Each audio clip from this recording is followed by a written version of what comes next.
Post Speaker Billa Clark lo ti ka member tu nge soi o kan deputy chief hui pin soi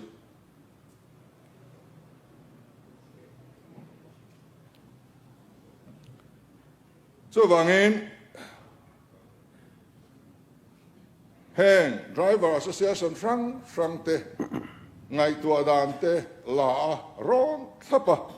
ron sop chuak ve hi ania tuai ma malangai de ve hetingot hi zongin kan tiani chuan post speaker pass reload point select committee kan refer theni select committee tal I refer ang uti hi karot dua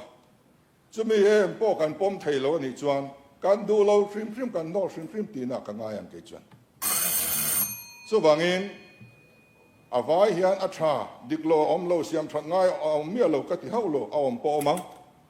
so ang teron tuai mam tu chuan kan tum chu drivers the welfare siam ani so ta chuan kan in lungrual atha kan titlang ni si chuan select committee I refer mayang miang ti kan rot ani kalome tora chu ta tanga athaber kan ram mil tur chu kan thang thina heng ak siam na ko legislate chung changa hian Post Speaker copy ti lai ka Post Speaker za thaklo mi mal na copy le sarkar na copy ka chu dang de ni khoi da na ngai zia mi mala copy le sarkar copy chu enge kan chan chan copy vek ani so wang chuan thil tha hi copy atha